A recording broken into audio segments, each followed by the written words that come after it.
Ассаламу алейкум, хайырлы акшамлар. Эфирде заман. Бүгін октябрьнің 12-сі, Қырым işğalinin 593 күні студияда София Блеева çalışmakta.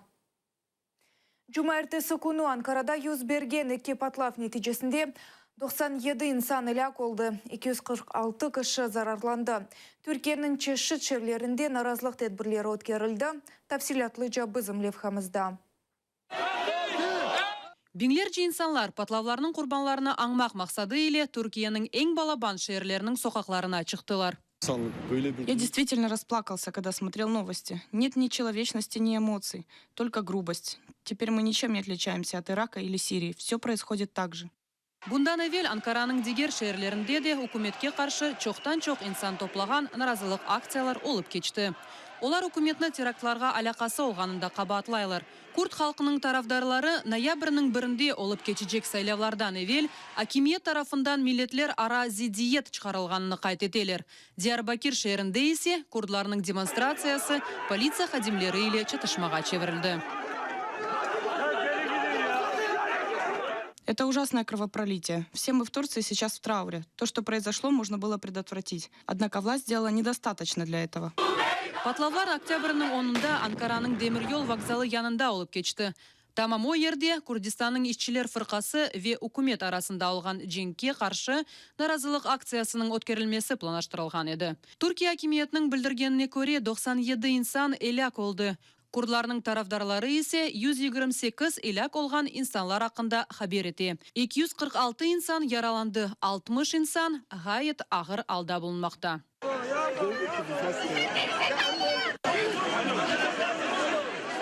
8 наших друзей ранены. 2 из них в критическом состоянии в реанимации. Когда произошли взрывы, я был за 5 или 10 метров от своего друга. Ситуация была просто ужасной.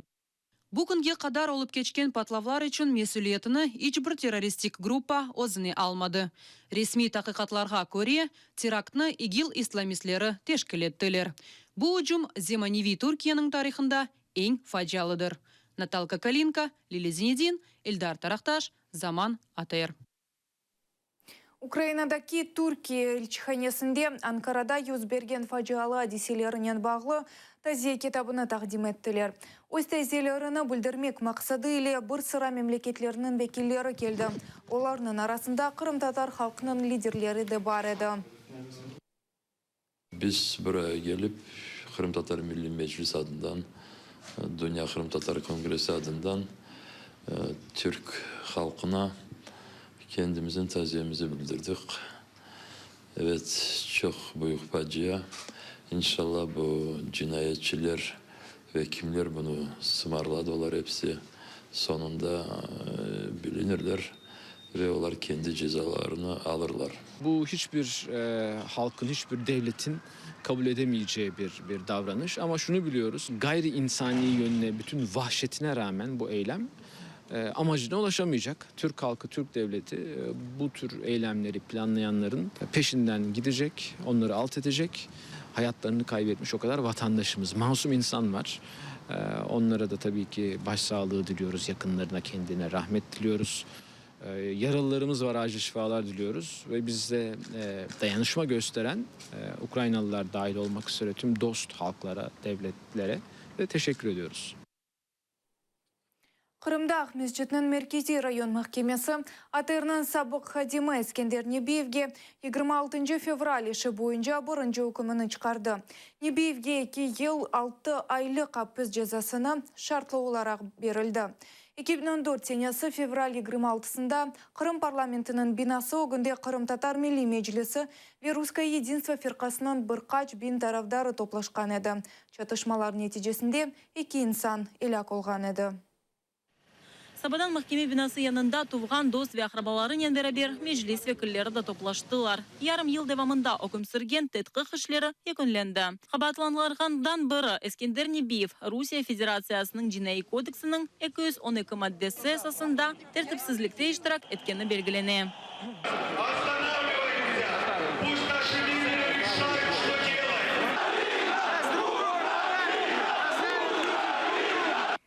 Birinci kere o 20 aprel günü yakalangan edi. 2 günden soň ise Mescid şehrindeki Kiev rayon mahkemesi kararının onu 2 ay müddetinen tutukladılar.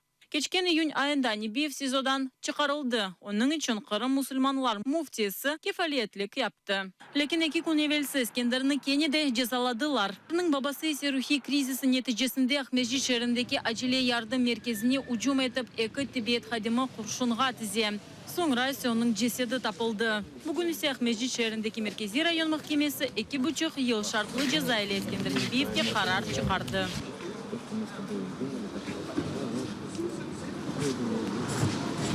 Я надеюсь, что на этом наши беды закончатся. Мы очень все устали, хотим просто отдохнуть от всего этого.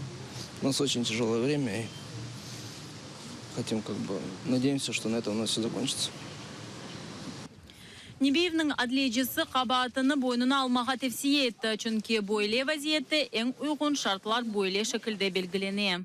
Искендера признали виновным, но суд согласился с доводами защиты, что его наказание, исправление возможно без реальной изоляции от общества. То есть наказание условное. Вот. Но суд учел там целый ряд смягчающих обстоятельств.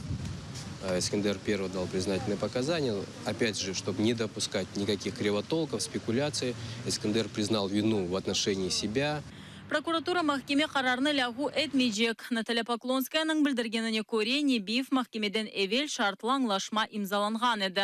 O ötkerilen numayışlarda iştirak etken ve başka iştirakçiler ve teşkilatçılar hakkında malumat vermege razı olgan. Prokurorun kayıtlarını İskender'in adliyecisi reddetti. В отношении остальных фигурантов дела он не давал никаких показаний. Я говорю сразу, чтобы не было никаких домыслов. İskender miting iştirakçileri arasında ceza kararının tanış olgan birincisidir. Bu gibi kararını da 6 insan bekley. İskender ise gün-günden babasını kömecek. Susana Vaidova, Selim Asanov, Zaman, ATR. Украина энергетик ve Кульсана иназиры Владимир Демчишиннан білдіргеніне көре, алазырда Қырым бойынша энергетик қамачавы өткерілмей. Бұңа бақмадан ярымада ватандашлық қамачавның штабында берген мәліметқа көре, октябрьнің сонына қадар Украина тарафындан Қырымға электрик тәминленмесі толысынан тоқтатылacak. Тәфсилатлы Шевкет Наматулаев біле. İşten çıkan Melitopol Janko elektrik ağında tamirlef işleri alı barıla. Geçken hafta belli olmagan şahslar elektrik diregine ucum etken ediler. Bu ağnyan yarımadaga 330 megawatt ışık geçiriledi. Şimdilik blokada aktivistleri kaza olgan yerde çadır tıklediler ve tamirlef ketişatını nazaret eteler.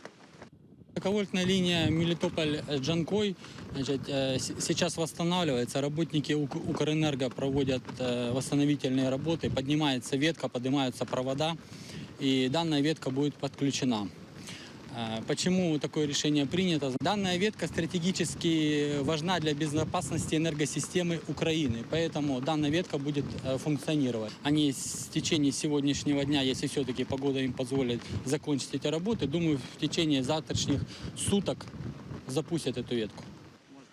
Şimdilik Kırımға ışık çalışkan uç ağ boyunca berili. Birkaç gün devamında tamirge alıngan ağını da işke düşürmege planlaştıralar. Blokada ştabının reis muavini İzzet Gıdanov bildirgenine göre bu da vaqtinchadir. Yarımadаны butunley elektrika söndürülmesi bekley. Достигнута договоренность с руководством Укрэнерго о том, что 2 высоковольтные линии, которые у нас проходят в районе Каланчака, это Каланчак-Джанкой и Каланчак-Островское, данные ветки тоже являются высоковольтными, 330 киловольт, на этой неделе будут отключены.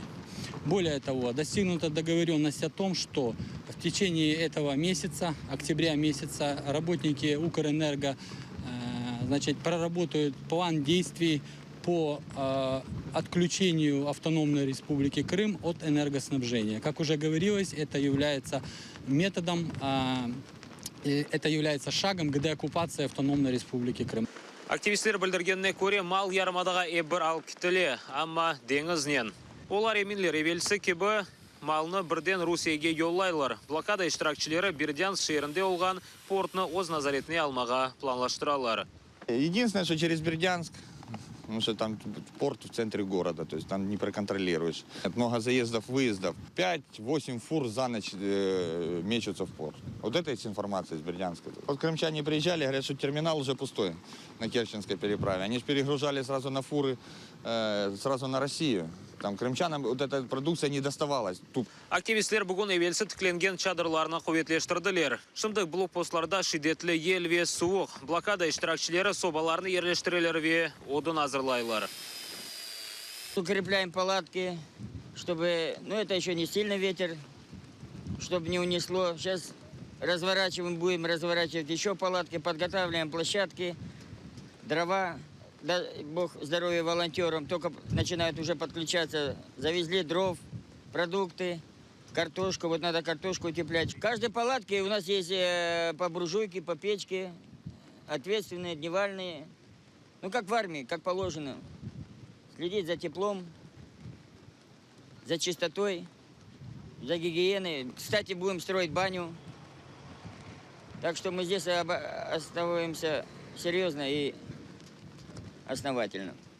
Шымды сыңыр кечітлерінде вазиет тынч будақаға олған сон ке хаберіміз еді. Шевкет Аматулаев, Алим Абдулхаиров, Асан Аминов, Олег Казыкин, Заман, АТР.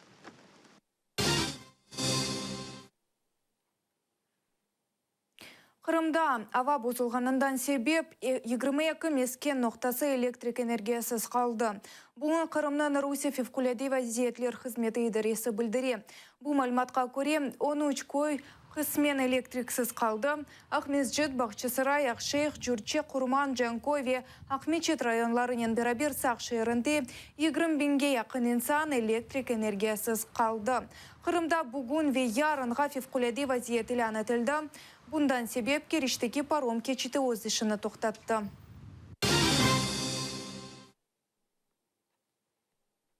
Ахмечеттегі Жигулина Роще массивінде вақытынжы құрылған евчіклеріні еқіп башладылар.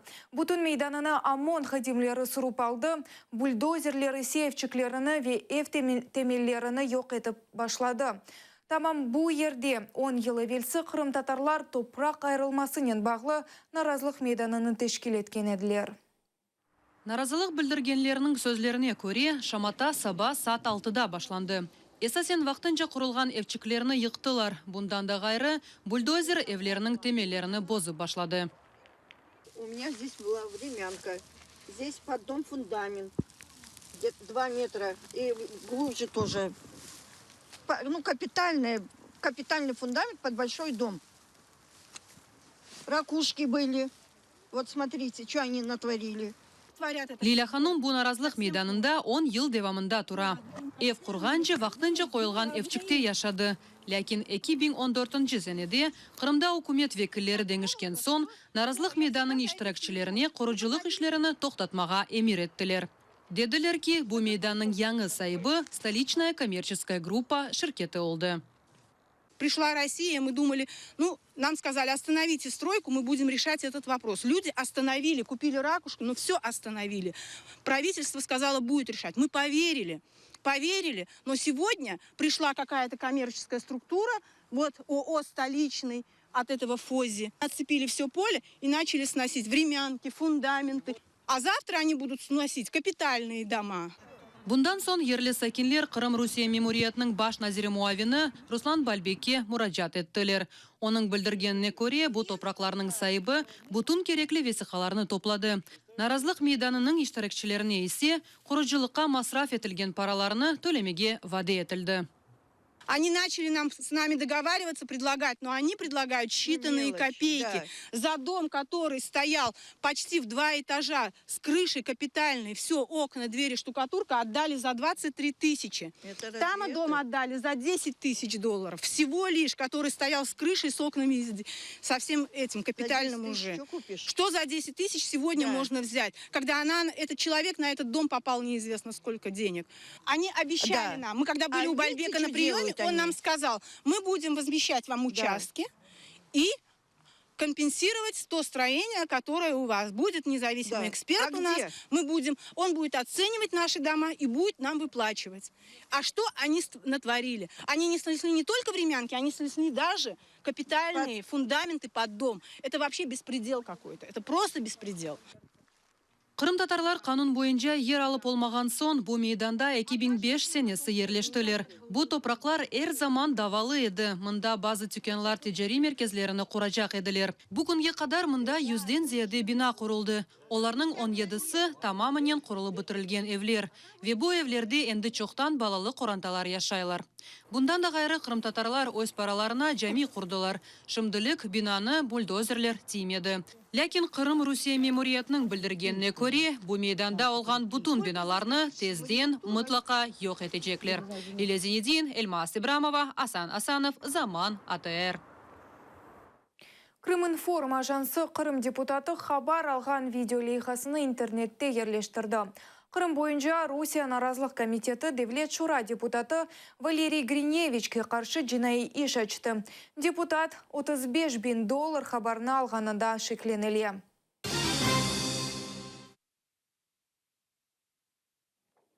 Украина президенті Петр Порошенко Украина и Маеджи күні арфесінде силалы кувветлер командирлерінен көрішті.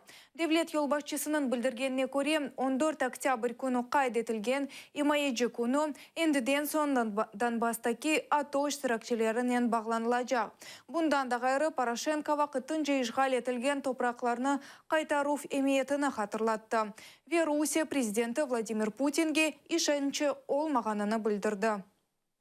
Я можу сказати, я абсолютно не довіряю Путіну. Я абсолютно не довіряю його маріонеткам. Я абсолютно не довіряю їх обіцянкам. І ми маємо з вами захистити Україну. Захистити, якщо комусь прийде в голову вибрати нашу міцію. Александр Лукашенко президент сайлавларында 5-ші кере ғалебе қазанды. Меркези сайлав комиссиясының ilk мәліметіне көре сайлайшыларының 83,5% Лукашенкоға рей берді. О президент вазифесіне ақ Русияде 21 елдан зияде етті. Минск шерінде есе сайлавларының нәтижелері иле разы олмағанлар наразылыққа чықтылар. Bir kaç yüz insan Октябрь meydanında toplaşıp sonra Mustaqillik meydanına yürüyüş ötkerdilər.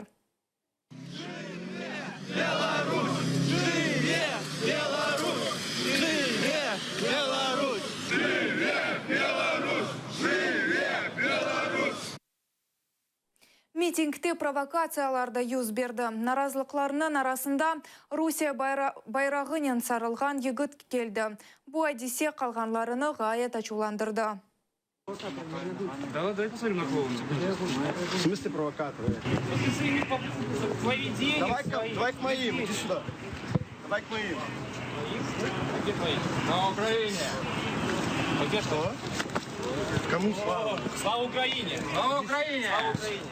Слава Украине! Слава Украине! Слава Украине! Слава Украине! Слава Украине! Слава Украине! Слава Украине! Скажите, кто сказал вам надеть это из каски? Скажите, кто сказал вам надеть? Кто вы такие, что вы хотите доказать, что вы пришли за этих людей? Скажите, маете право? Я против этого всего. Против чего? Против этих людей. А ну и что они вам зробили?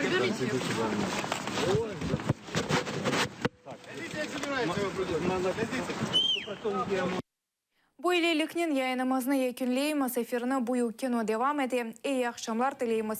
ATR ile olunuz.